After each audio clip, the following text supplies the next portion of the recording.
One question for the CTBUH in general in that sense. How do you think how to incorporate political influence from the CTBUH to the politics? Because it's all companies, but who we are working with, who we are here.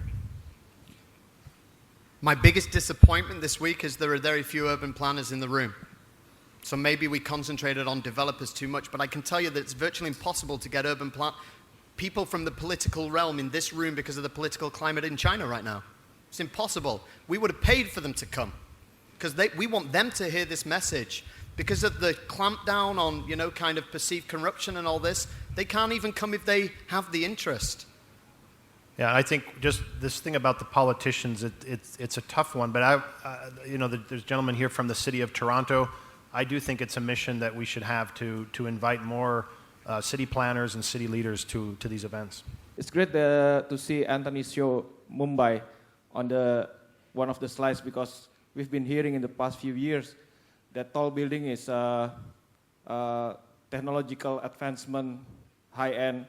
My basic question is that how we can make a tall building affordable, because in the developing countries like Bangladesh, that also shown in Jakarta, in Mumbai, the tall building only occupied by people who have the capital, who can afford. Now, I think apart from what Antony says, that in the multi-level connectivity, we also need to think about how can we make this affordable to general urban population.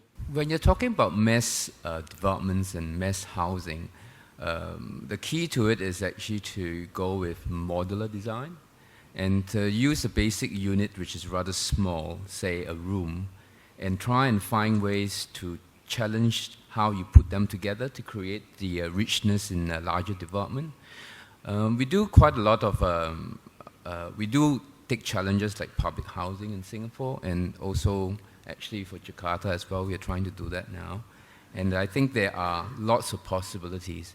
And we do have to work together with contractors in some sense, as also precast fabricators. And we are testing one that is actually a volumetric precast system that will be built in Shanghai, actually.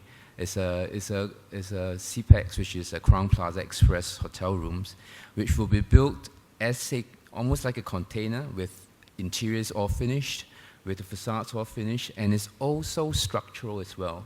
And they'll be brought to Singapore, and it will be stacked up in less than a month. So so you actually save on time, and it's actually a bit more expensive in terms of building the module. But if you do save on time, you also can reap the benefits of mass production as well. Like, just as we could reduce the cooling load in this room by taking off our suit jackets, which I think is a great point, is the cultural referential or cultural nostalgia also something that we just need to simply shed and move forward from, or is it really something that we need to hold on to? Well, I definitely don't think it's something we should shred. It's happening across cities on every level. Kind of tall buildings are doing to cities what Starbucks are doing to the kind of drinking fluid experience. I don't think we realize how. I think it was Winston Churchill said, "We shape our buildings, and after our buildings shape us." And actually, I don't usually quote cliched things, but it's absolutely true. Loss of language, all aspects of culture. If you look at how this is being eroded, it's staggering across every department, every field. And I think that's something we need to fight against. And if we fight against it, the Welsh language almost kind of fizzled out, and now it's vibrant again. I think we need to find something completely different with buildings. I would like to, and here's the thing, it's not impossible. I would like to go to Middle East, North America, Europe, and China, and see a completely different vernacular, different high-rise vernacular. And so I don't think we should, forget that at all. I think that needs to become one of the driving mantras. It's not just about energy. Massively important, but it's not just about energy, and we're forgetting that. Okay, I'm gonna ask one last question to wrap up here to Mr. Wu. I'm quite impressed with, one, being an architect turning into a developer, and a lot of the things that you spoke about in your presentation, the depth of things from cultural facilities to art museums as well as the commercial, is all that penciling out? The fact that you're able to put things in place that maybe don't have a revenue stream, are those things penciling out so that you can create these urban environments that are incredibly rich and diverse, along with tall buildings? Could you give us some perspective on that?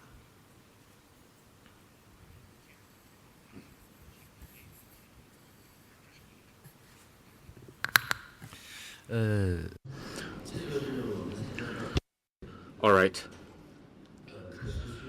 Yes, this is an issue that boils down to sustainable development, because in terms of the incorporation of culture into the project, if we look at it from the sustainability perspective, in the long run, it finally is going to create a lot of values. If you look at the developers in China, in the first decade of its development, it's like a barbarian style of development, very hungry for cash flow and revenues. As a result, homogeneity, we have a homogenized look for different cities. Although we have a large number of different buildings, but they really jeopardize the cities. We are as if we were birds, living in a cage, or, inmates living in prisons. But today, we see more and more investors and the developers are shouldering more and more social responsibilities. So, the many entrepreneurs in China are really shouldering great social responsibilities and are trying to translate their social responsibilities into their actual corporate projects. We have some experiences in the past. We developed a commercial building in Pudong where there were hotel, art museum, and also the retail and the accommodation, etc. The art museum, yes, we invested a lot of money to build this art museum in that compound. And we try to benefit the residents living in the vicinity and the community. Upon weekends, they can bring their kids to our art museum, to get trained free of charge. We work with the Central Academy of Fine Arts to provide a free of charge training of arts to the local community kids. So finally, the building is merged and fused with the local community. But most of the phenomenon we observe is we're living in one residential compound, but after 5 years living there, we're still strangers because there's no, public place for social networking. For our project in the complexes, we create this kind of a social networking place that is the living room or rendezvous place where people can meet each other, people can build mutual trust. So these people are really our loyal customers that will follow closely in our footsteps. For other projects we develop in other places, they will recommend to their friends to also buy our properties. This is really like a great advertising because we're nurturing loyal customers. So from the long-term sustainability perspective, 5 or 10 years in the future, we're going to have better value, not only the short run. Thank you.